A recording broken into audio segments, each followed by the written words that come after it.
Charlie turned his face at this moment, looked at Lu Guang and his son who were frightened, and said coldly, "You two are very arrogant. Do you even dare to fight my father-in-law?" The two arrogant Lu Guang and his son were already scared and stupid. You know, the 5 people who were abandoned by Charlie, although young, are also the bodyguards of the young Master Roger, and they are very powerful. But they never dreamed that this group of people would be so vulnerable, and they weren't even Charlie's enemy of one move? The thought of this made Lu Ming panicked. He pressed the dagger tightly to Jacob's neck, and shouted in a trembling voice, "Charlie, you stop. Otherwise, I will kill your old master." Jacob was so frightened that he hurriedly shouted to Charlie, "Charlie, save me, Charlie." At this moment, Lu Guang suddenly raised his arm and slapped Lu Ming severely. Before Lu Ming came back to his senses, he stunned his face and asked, "Dad, why are you hitting me?"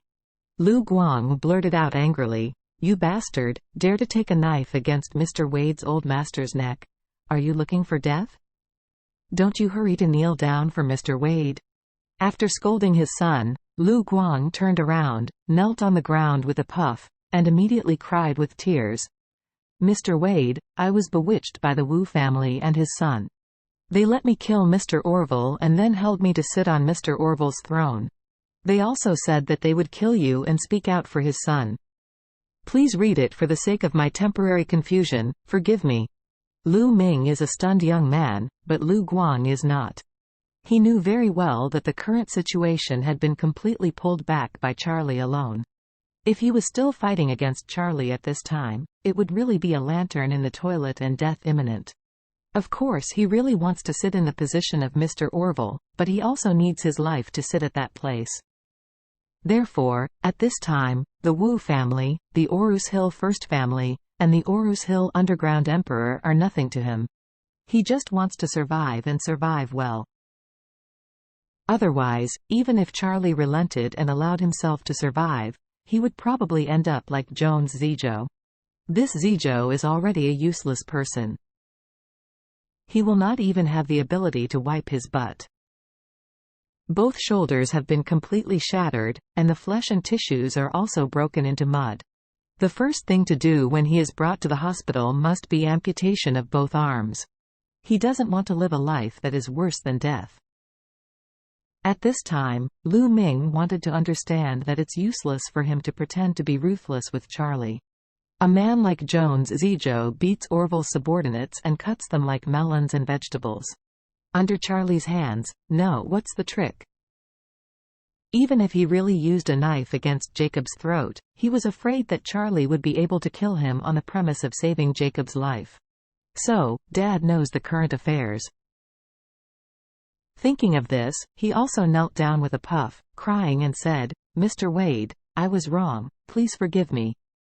My dad and I came over today because of the persecution by young Mr. Orville. Otherwise you give me 10 courage, and I dare not move your people."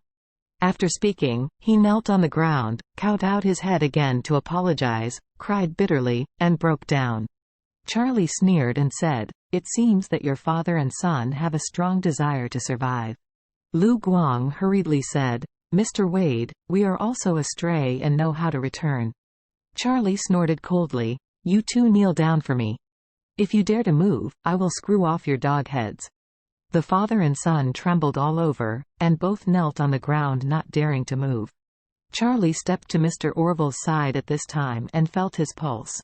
Although it was discovered just now that he still had a breath, he was indeed deprived of oxygen for too long, and his body had been seriously damaged and extremely weak. Such a person seems to have suffered a severe brain injury. Although he has not died, he may not be able to wake up in 3 to 5 years, and it is even difficult to wake up for a lifetime. Charlie couldn't bear to watch him become a living dead. After all, in the eyes of Charlie, Mr. Orville is a tough guy and loyal. Such a person is rare, and he can't just watch him become a useless person. So Charlie blocked his vision with his body, and from an angle that no one could see, he took out a rejuvenating pill from his pocket and put it directly into Mr. Orville's mouth. Because it is a secret medicine refined by a lost ancient prescription, this medicine melts in the mouth and has great efficacy. Therefore, the medicine quickly turned into a warm current and entered Mr. Orville's internal organs. Soon, Mr. Orville woke up quietly from the state of dying. Mr. Orville was already in a deep coma, but suddenly he woke up, opened his eyes, saw Charlie right in front of him, and was speechless in surprise. He knew that he was dying just now, but he didn't know why he was waking up suddenly now.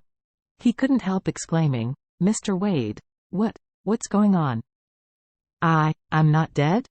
Charlie nodded and said lightly, "You can't die as long as you are with me." Mr. Orville was very grateful and blurted out, "Mr. Wade, thank you for this life-saving grace." After finishing speaking, he said guiltily, "I'm sorry, Mr. Wade, because I let them hurt your father-in-law." Charlie waved his hand, "It's not your fault, besides, my father-in-law is not hurt."